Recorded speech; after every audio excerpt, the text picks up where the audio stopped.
Bienvenidas a la presentación del trabajo titulado Análisis CFD de control de flujo mediante una válvula esférica. Mi nombre es Fiorella Jassi y en este trabajo estudiamos una válvula esférica mediante fluidodinámica computacional junto con mi compañera Chiara Cardona. Este análisis se llevó a cabo en el marco de una inscripción a la Cátedra de Mecánica de los Fluidos, teniendo a César Pairetti y a César Benier como directores de las adscripciones. Acá se encuentran los temas sobre los que se va a exponer. En primer lugar, vamos a introducir el tema general, que es el estudio de una válvula esférica, como ya mencioné anteriormente. Luego hablaremos sobre las herramientas empleadas en las simulaciones. También se hará mención de los modelos matemáticos que rigen la mecánica de fluidos a través de la válvula y cuáles fueron los métodos numéricos utilizados en las simulaciones.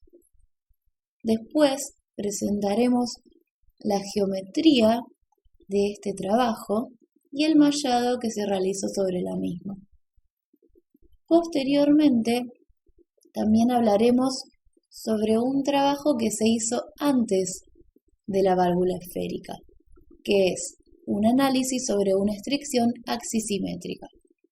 Este se utilizó como validación, ya que los resultados obtenidos fueron aplicados al estudio de la válvula esférica. Vamos a exponer algunos resultados, los vamos a contrastar con los de trabajos de referencias y vamos a comparar nuestros propios resultados entre sí. Finalmente cerraremos con conclusiones generales. Las válvulas esféricas son dispositivos reguladores de flujo y son ampliamente utilizadas en circuitos hidráulicos industriales, ya sea para líquidos o para gases. Son muy difundidas en la industria por su bajo costo y por su poca necesidad de mantenimiento. Estas válvulas regulan la sección de paso efectiva del fluido mediante la rotación de una palanca. Esta palanca es solidaria a un obturador esférico que posee una perforación central. En esta figura podemos observar la tubería en color naranja, el obturador esférico en color verde y esta línea verde representa la palanca. Cuando se encuentra a 0 grados del eje de la tubería, es decir, la palanca es colineal al eje de la tubería, la válvula está totalmente abierta. A medida que se rota, varía la sección de paso efectiva del flujo, por lo que se generan vórtices dentro del dispositivo como aguas abajo del mismo, tal como se puede ver en esta figura que está extraída del trabajo de Chern, trabajo del cual también se obtienen los datos experimentales que se utilizan como comparación en este trabajo. Luego, cuando la palanca se rota a 90 grados, la válvula se encuentra totalmente cerrada.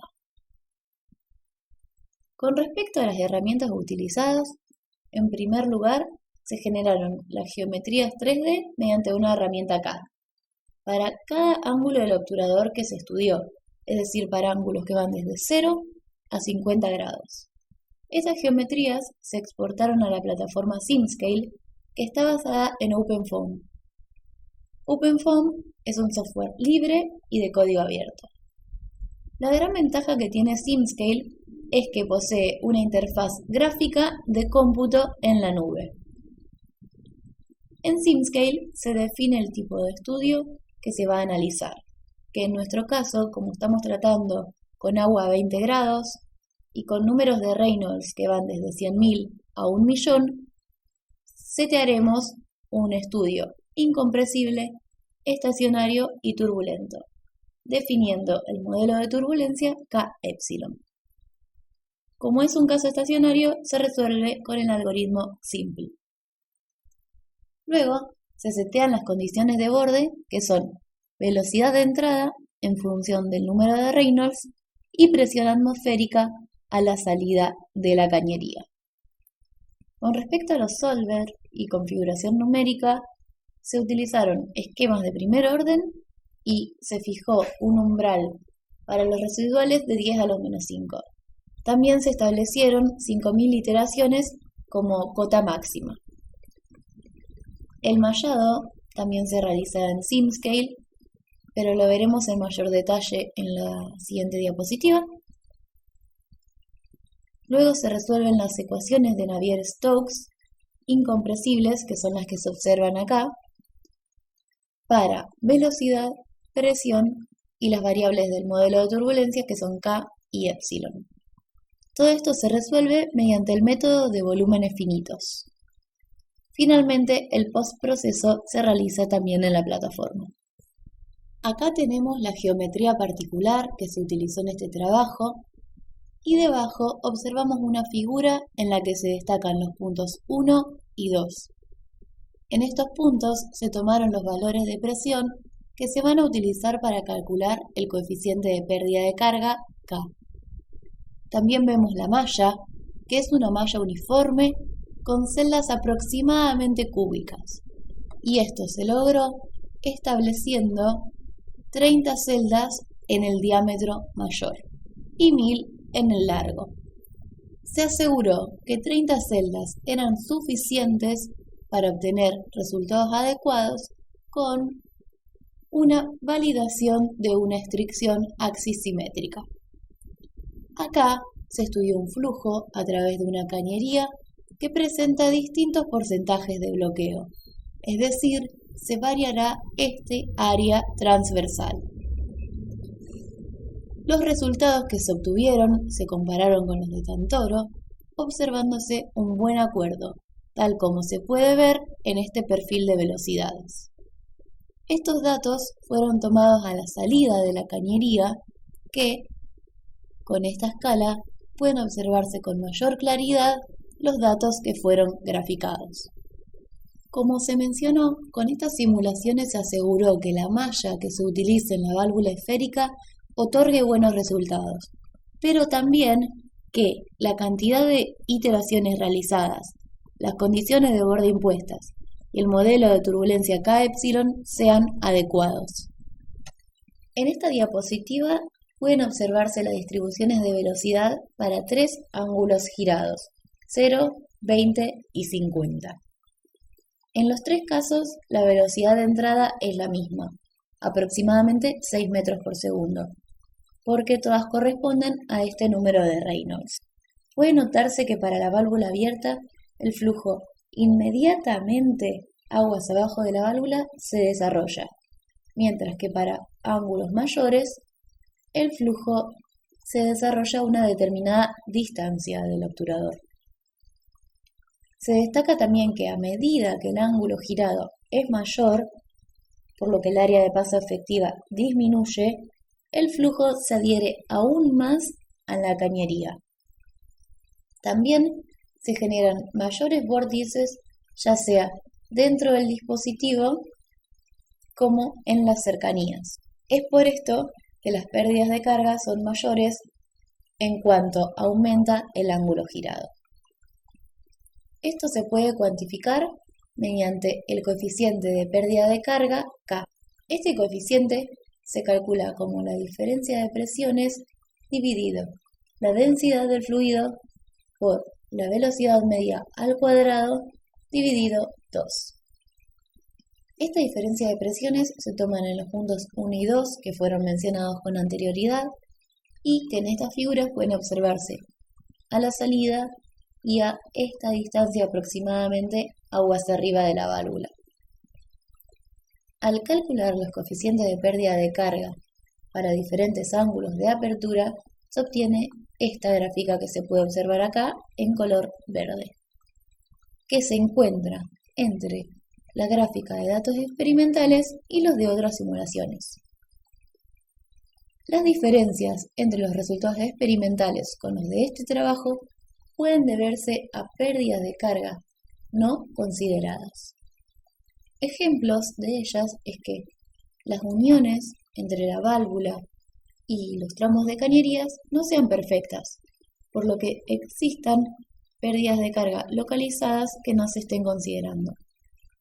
Otra causa posible es que el modelo de turbulencia utilizado no represente fielmente la totalidad de los vórtices que se generan. Esta última hipótesis puede ser la responsable del incremento de las diferencias cuando el ángulo de apertura es mayor y por lo tanto el área de paso es menor. Otro punto a destacar es que cualquiera sea la velocidad de entrada, se observará esta estructura de flujo para un mismo ángulo rotado. Es por esto que solo variarán las magnitudes de velocidad y por lo tanto magnitudes de presión. A medida que aumenta la velocidad de entrada, también aumentará la caída de presión que se observe en la válvula, por lo que el coeficiente de pérdida de carga K se mantendrá constante. Es por esto que se puede afirmar que K es independiente del número de Reynolds. Para ir cerrando, no quería dejar de mencionar algunas diferencias entre la válvula esférica y la estricción axisimétrica. En primer lugar, puede observarse que las pérdidas de carga en la válvula esférica son mayores que en la estricción, ya que los vórtices que se generan en la misma son mayores que en la estricción.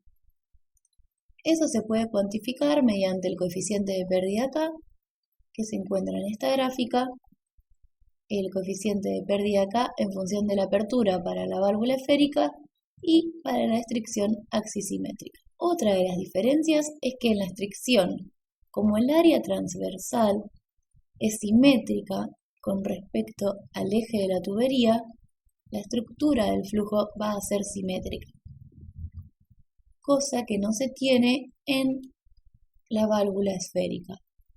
Al ser simétrico, se pueden simplificar las simulaciones a realizar.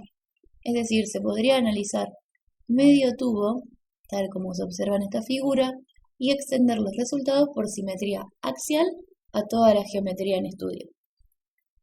Esta característica se pierde para la válvula esférica. Bueno, como conclusiones, podemos decir que tenemos un buen acuerdo con los resultados de referencia, tanto experimentales como de otras simulaciones. Y las diferencias entre los resultados experimentales y los de este trabajo pueden deberse a las pérdidas de carga no representadas. Luego corroboramos que el coeficiente de pérdida de carga K no varía según el número de Reynolds cuando nos encontramos en un flujo totalmente turbulento. Finalmente, logramos una precisión compatible con los experimentos, por lo que podemos afirmar que tenemos una herramienta computacional validada que puede utilizarse como herramienta de estudio de válvulas industriales. Como trabajo futuro, proponemos obtener nuestros propios valores experimentales. Próximamente instalaremos una válvula esférica en un circuito utilizado con fines académicos que tenemos en la Escuela de Ingeniería Mecánica y creemos que podremos recabar nuestros propios datos. Muchas gracias por su atención.